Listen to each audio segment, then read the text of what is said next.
Thank you so much. Thank you so much. Knock it off. We're going to be here a while. We're going to rock and go. First of all, I really want to thank my brilliant campaign staff. My campaign manager, Jeff Forrest,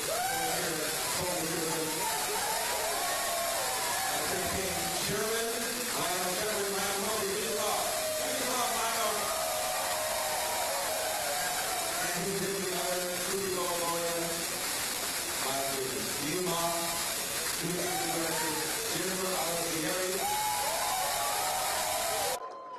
Took me a while to learn how to pronounce that, but I finally developed it. I hope I don't leave anybody out the rest of my campaign stand. Deanne Tate, where's Deanne? I never have quite understood what Deanne did. Every time I say so, she just does a little bit of everything. But I want to thank the volunteers who knocked on doors, who called people, who emailed people. Over 100,000 people who contributed to our campaign. Thank you. Thank you, Agnes. Agnes, how are you? I love you more. Don't tell my girlfriend. She's kind of territorial. Mark, how are you? Mark, you were there from day one. God bless you. Where's Betty Chu? Is Betty around? Betty, what is she? I hate, my mom used to tell me, never mention a woman's age. What are you, 82 years old, 84? First Asian American to pass the bar of California, become a lawyer. You know, our campaign was all, Michael Horn, how are you? God bless you. I love you more. Yes. We all love you, Larry. Oh. Nashrin, how are you? Nashrin, how are you? This campaign, where's Gloria? Where's Gloria Romero? I don't see Gloria Romero anywhere.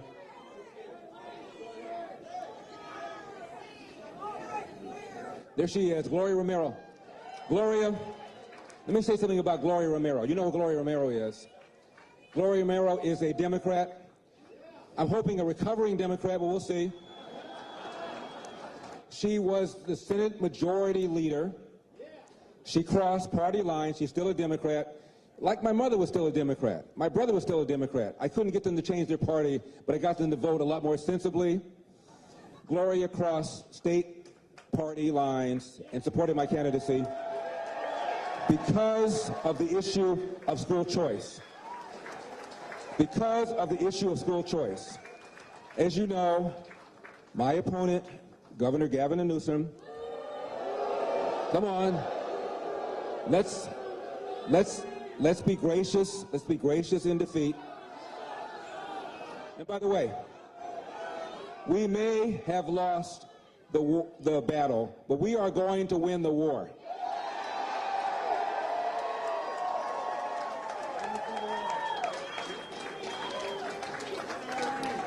Gloria crossed party lines because of the issue of school choice. We're spending $15,000 every year for students in our government schools in California. Notice I don't call them public schools, I call them government schools. $15,000 a year, some of the worst reading scores, some of the worst math scores. Only about 15 or 16 states spend more.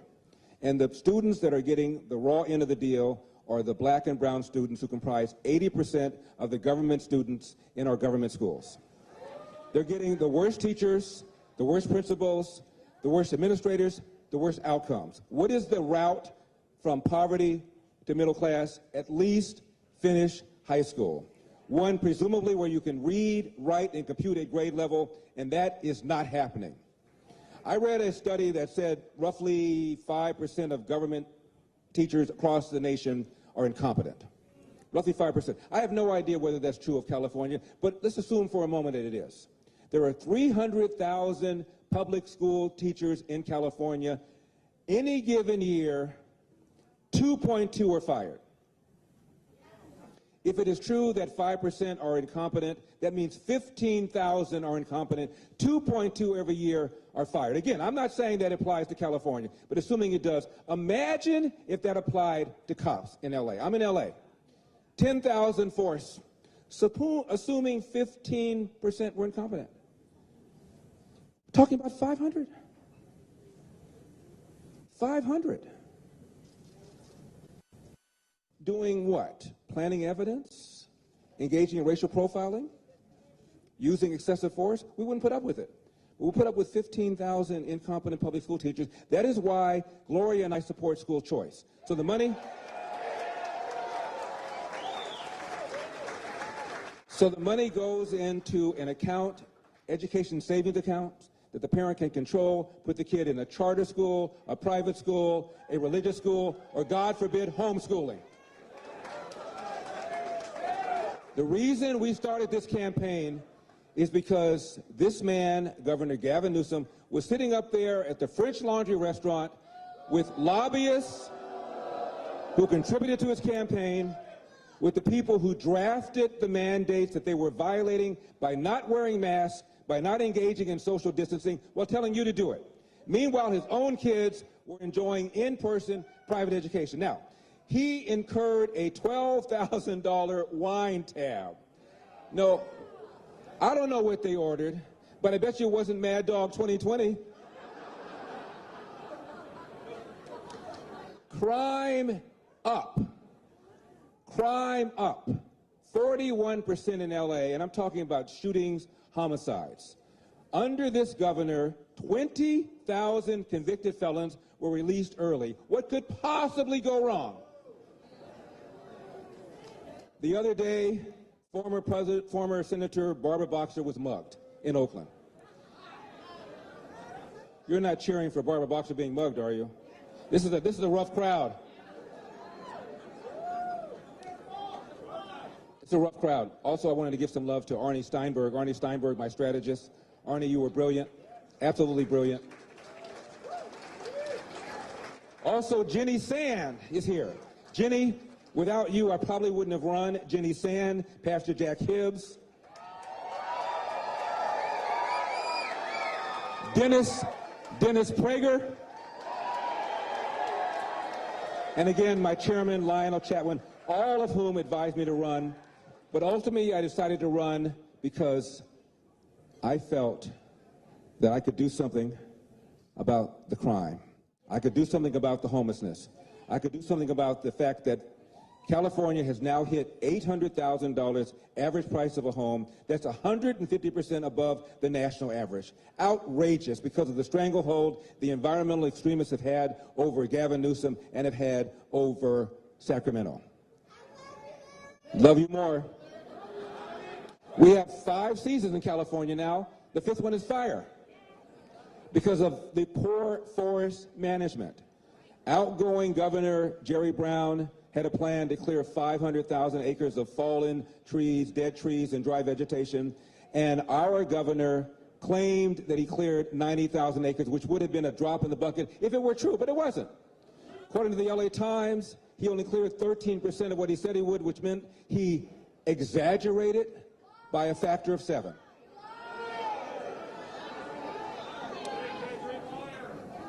You know, before the pandemic, half of all third graders in our government schools could not read at state levels of proficiency. Half. And those levels are low. Math scores even worse. 75% of black boys could not read at state levels of proficiency. Math scores are even worse. Because I care about this, I've been called the black face of white supremacy.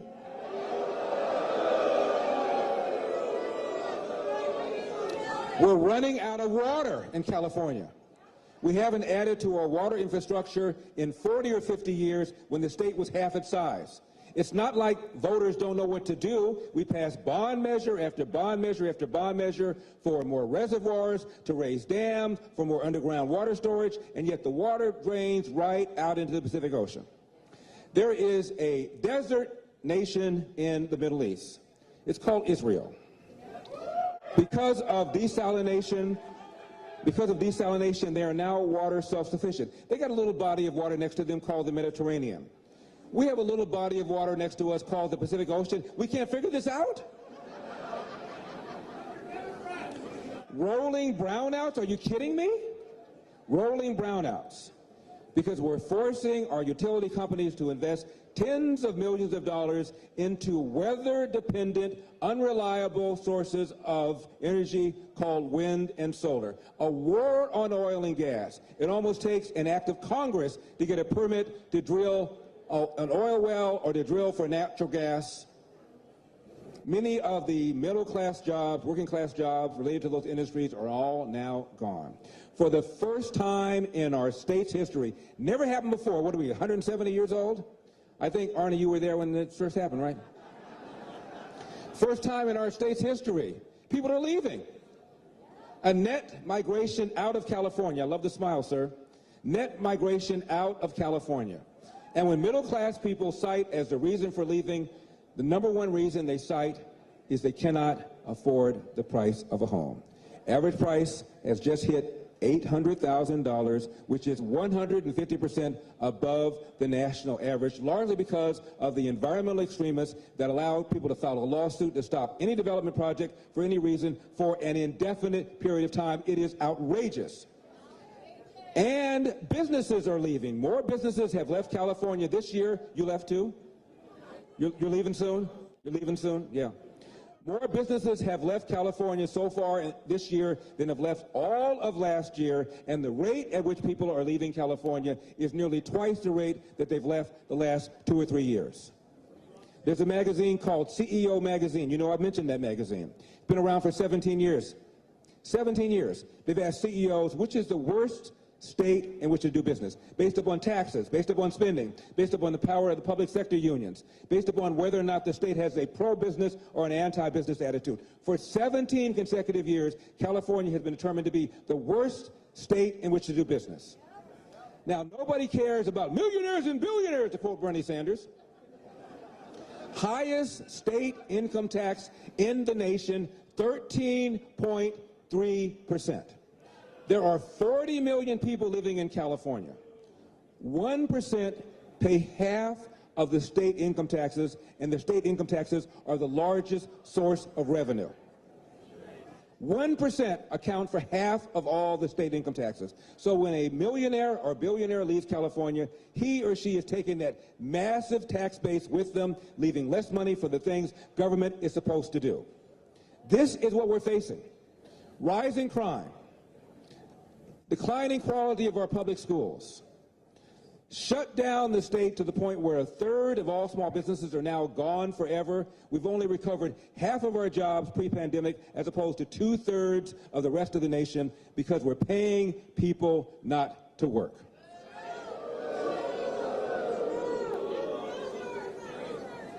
Rolling brownouts.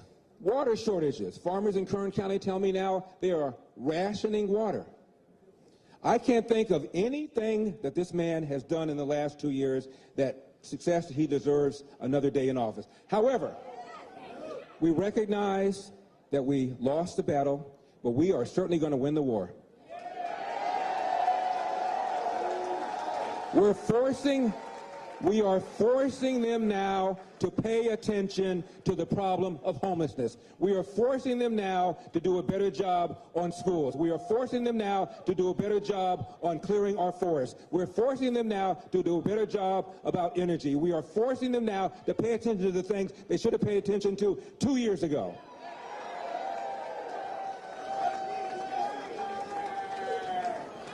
So, I know that I want to say a little something about my mom and my dad because they're looking at me right now.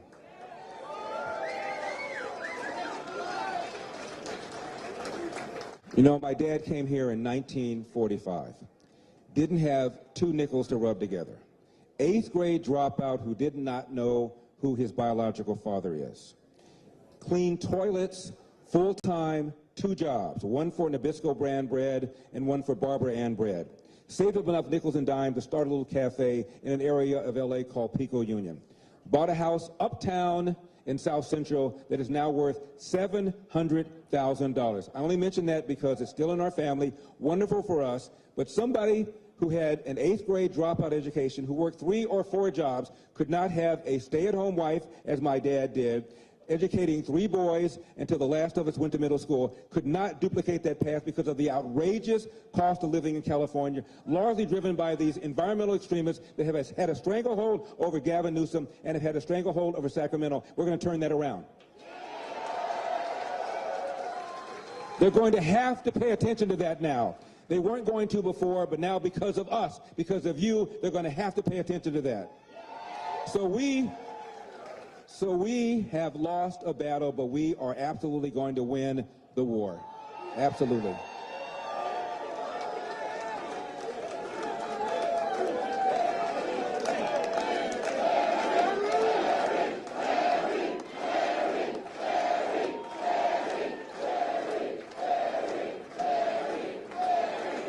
My mother would not have put up with this racial division that we're having right now. Critical race theory, reparations, dividing us by race. Notice that all these people, whether it were Barack Obama or Elizabeth Warren or Bernie Sanders, all of whom cut a commercial for Gavin Newsom, notice they never said the following words: Gavin Newsom has done a good job for the people of California. It's a Republican takeover. White supremacists. Say hello to the black face of white supremacy. Hey, don't laugh, don't laugh. I worked hard for that title. What do you think would have happened if a candidate such as Barack Obama running for president had a white woman in a gorilla mask throw an egg at him? What would have happened?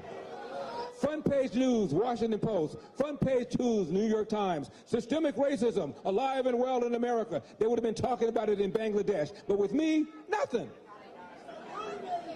Now let's analyze this. Maybe the lady who threw the egg was one of the 20,000 convicted felons that Gavin Newsom released early. I don't know. Maybe she would have been in jail had we not had a soft-on-crime DA who was backed by Gavin Newsom, who believes in cashless bail. Maybe she would have been in jail. Now, I was called sexist, so I want to be very careful about this. People have told me that this white woman had a gorilla mask. And I've said to my friends, how do you know it was a mask?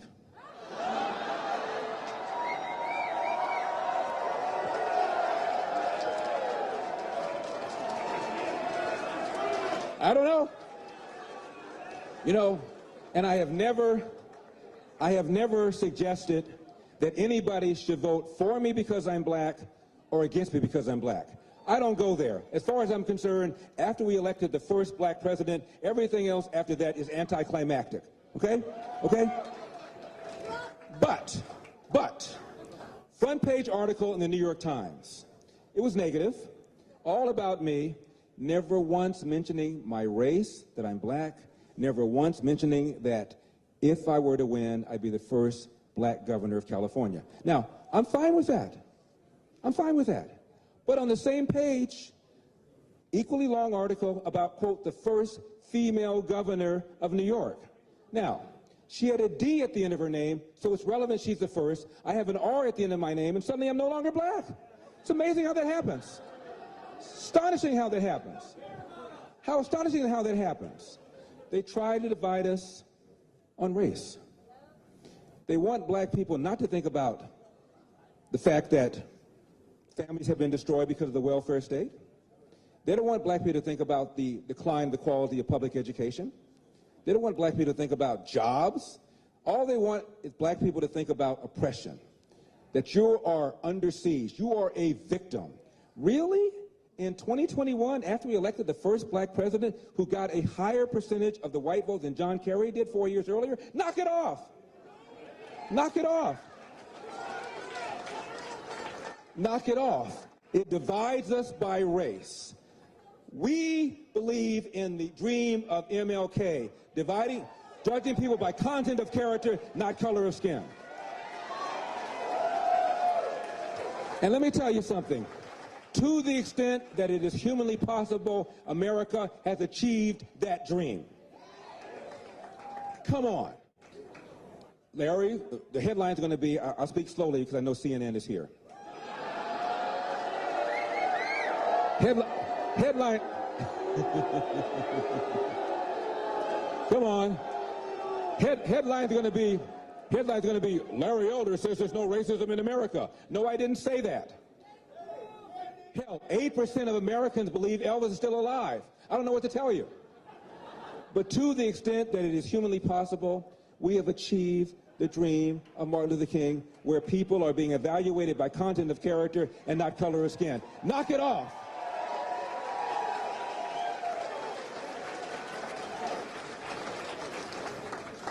Obama was running in 2007. He was running against Hillary for the nomination. Mitt Romney was running against John McCain for the Republican nomination, right? Gallup decided to ask which of these four candidates had the biggest hurdle. They asked Americans, what percentage of you would never vote for a black person for president? 5%. 2007. What percentage would never vote for a female president? 11%. What percentage would never vote for a Mormon, referring to Mitt Romney? 24%. What percentage would never vote for somebody who would be 72 years old when he became president, referring to John McCain? 42%. So Obama had a lower hurdle than these three white politicians. Knock it off. Knock it off.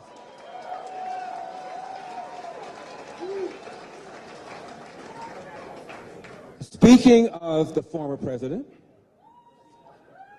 when he was running for the nomination against Hillary, he hadn't caught her yet. He was invited on 60 Minutes. And Steve Croft, the correspondent, said, Senator, if you don't get the nomination, will it be because of your race? And I'm at home by myself. Nina wasn't there. And I said, let me see what this man says.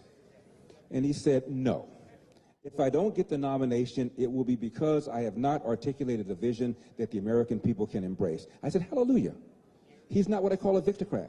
He's not Sharpton. He's not Jesse Jackson. He's not dividing us. Fast forward. He gets in. And by the way, when he walked into office, he had 70% approval, which meant a whole bunch of people who didn't vote for him because he got about 52% said, okay, all right. You know, I don't agree with taxing and spending and regulations and soft on the borders and soft on national security, but at least he will be a racial reconciliator. What did he do? He divided us time and time and time again. The Cambridge police acted stupidly. Remember that? His good friend, Skip Gates, who's a professor at Harvard of African-American studies, comes back from vacation, forgets his door key. He and the cab driver break into his house. Neighbor sees this, doesn't recognize him, Cambridge, and calls 911. Don't you want your neighbors to do that? White cop shows up, very politely says, sees him in the house, doesn't know if he belongs to the house. Says, sir, please come out and show ID. What did Gates say? I'll come out if your mama tells me to come out. You know what? And what Obama should have said, this is early in his presidency, when he should have set the table, Obama should have said, you know, last night I talked to my friend Skip Gates, I've known him for a number of years. I said, Skip, come on. You're a Harvard professor, you're tenured. A lot of these profile killings, high-profile killing shootings would have been avoided if the suspect/civilian had just complied. So I told him, I said, knock it off. Knock it off. You should have just come out and said, show some ID. Incident would have been over. But you copped an attitude. Obama didn't say that. What did he say? The Cambridge police acted stupidly. No, they didn't. They did their job. If I had a son who looked like Trayvon, what does that mean? There's a place called Ferguson where we have our own problems. It was a lie. Michael Brown did not have his hands up, did not say don't shoot. It was a lie. He invited Al Sharpton, the nation's most notorious race card hustler, into the White House over 70 times. He embraced this bogus Black Lives Matter movement. He made things worse. I'm a uniter. We are uniting.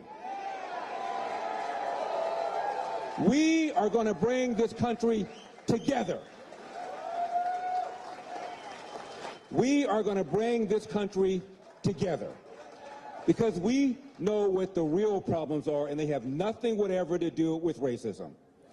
I was talking to a black reporter about all of this. He says, you don't believe in systemic racism? I said, no, I don't. I said, study after study after study has shown that if cops, if anything, they are more hesitant, more reluctant to pull the trigger on a black suspect than a white suspect. In fact, more unarmed whites are killed every year than unarmed blacks. I said, name one unarmed white. He couldn't do it because CNN doesn't care. MSNBC doesn't care. Anderson Cooper doesn't care. They only care if an unarmed black person is killed. More unarmed whites killed every year than unarmed blacks. It is a lie, I said to him. He still wasn't feeling me. You know, I'm a Uncle Tom, I'm a sellout, I'm a bootlicker, I'm the black face of white supremacy. I said, by far, the biggest problem in our society in general, the biggest problem in the black community in particular, is a large number of children who enter the world without a father married to the mother. Let's be real here.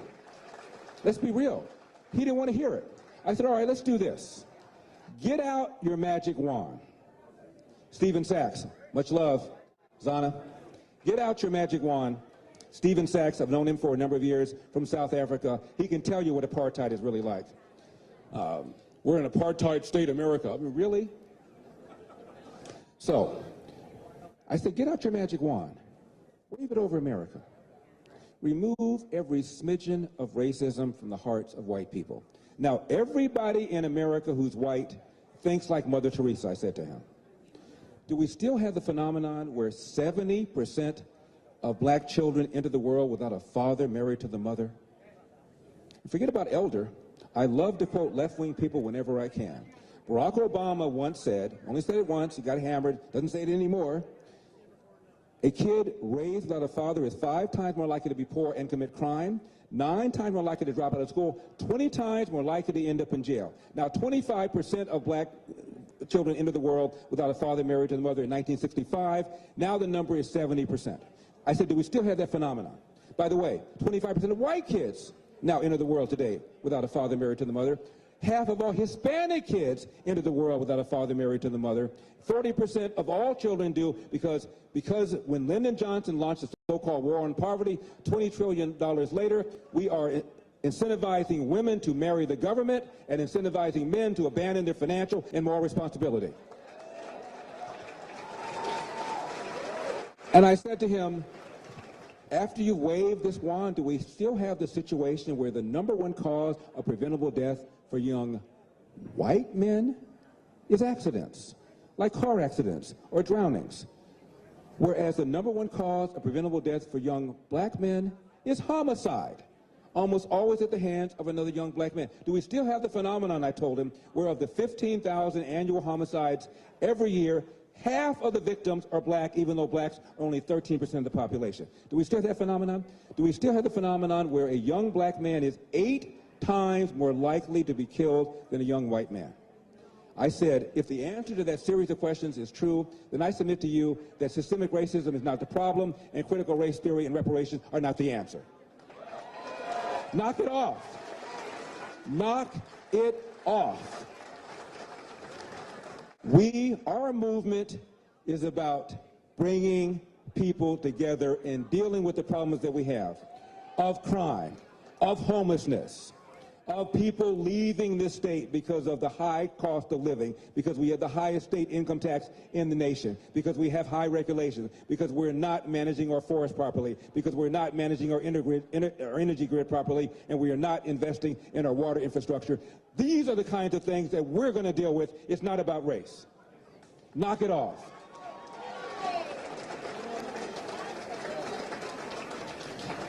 My father came here in 1945, 2 nickels to rub together, worked 2 full-time jobs cleaning toilets, started a little cafe, Pico Union area, became a Marine, World War II Marine. Thank you, sir. By the way, when I asked my dad why he became a Marine, he said 2 reasons. You know what I'm going to say? They go where the action is, and I love the uniforms. And my father always told my brothers and me, hard work wins. You get out of life what you put into it. You cannot control the outcome, Larry, but you are 100% in control of the effort.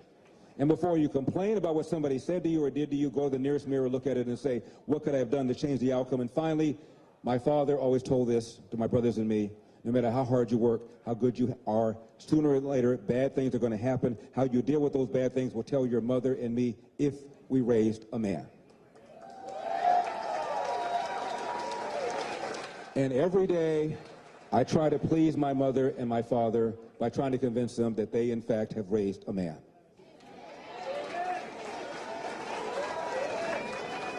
So, I just want to thank everybody, all my volunteers, all the people who knocked on doors, who rang doorbells, who made phone calls, who went online. I want to thank my wonderful campaign staff. I have been a politician for all of 7 or 8 weeks. How am I doing?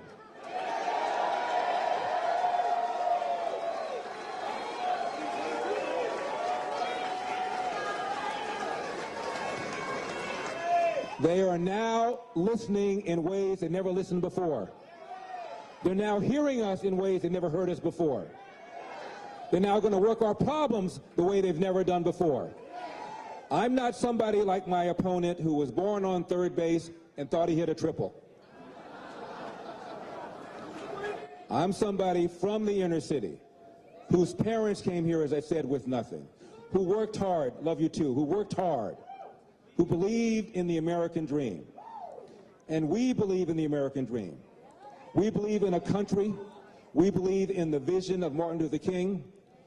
We believe in hope, true unity. We don't divide by race. We don't divide by gender. We don't divide by sexual orientation. We don't divide by ethnicity. We don't divide by religion. We unite.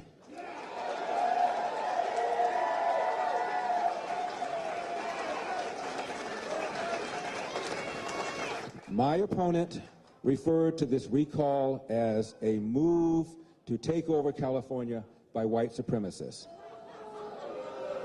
Do I look like a white supremacist? Now, when you consider, we don't blame, we don't finger point, we don't roll like that. But when you consider we were outspent by a factor of 5, 6, 7 to 1, I wasn't running just against Gavin Newsom. I was running against the left-wing media. I was running against a newspaper, the LA Times, that referred to me as the black face of white supremacy. I'm running against a newspaper that called me everything but a black David Duke. I'm running against a media that serves as a public relations bureau for the left. And we still scared the bejesus out of them.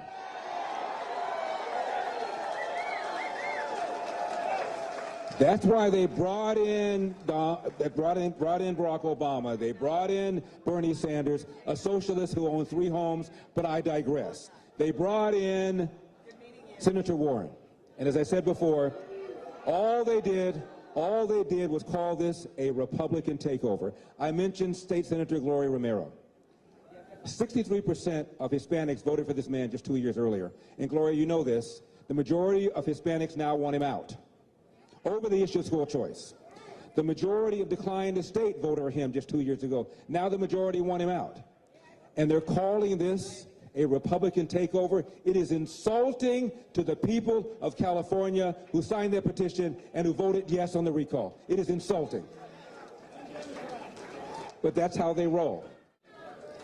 We don't roll that way. We don't finger point, we don't blame, we roll up our sleeves, we get back to it because, as I said before, we may have lost the battle, but we're sure as hell going to win the war. Finally, let me leave you with this. I want to thank all of the religious leaders who back me.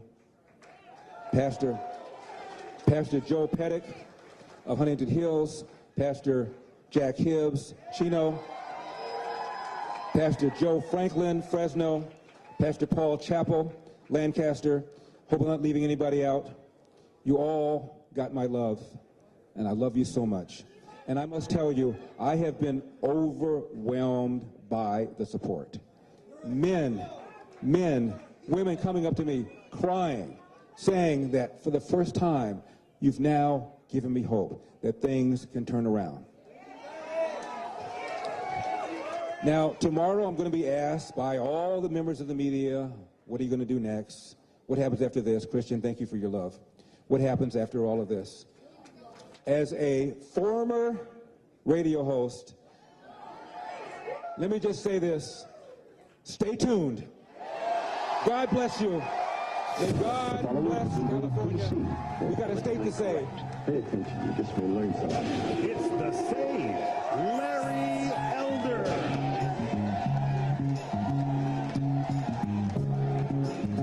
Larry Elder here, the sage from South Central, the Prince of Pico Union, the Czar of Common Sense, the great Eldersky, Don Lorenzo. Welcome to the program. No Victocrats allowed because we've got a country to save. So let's get her teed up. You want to play rock? Say hello to my Jeff Corliss. What the heck's going on out here? And my security team, Nina,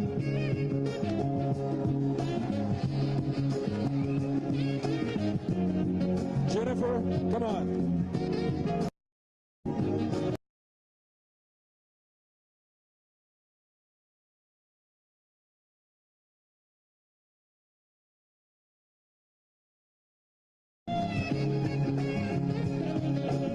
Desert Storm, Green, Jenny Sand, one of whom convinced me to run. She said, Larry, you got to do this. I said, who's this crazy lady who keeps writing me letters asking me to run for office?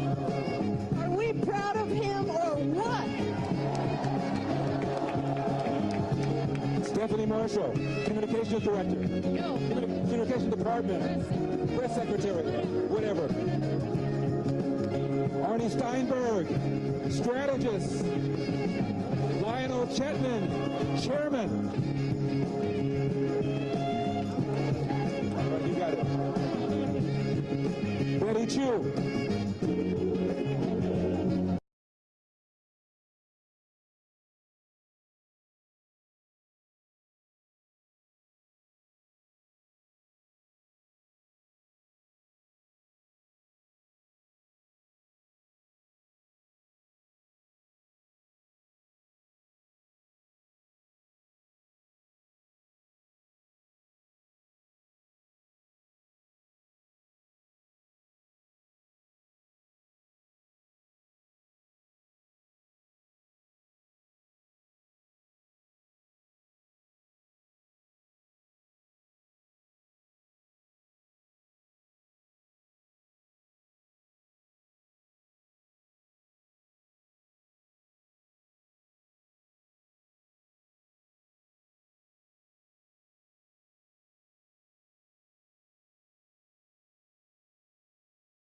Pay attention, you just may learn something.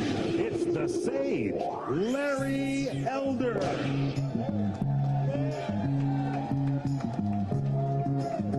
Larry Elder here, the sage from South Central, the Prince of Pico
Thank you.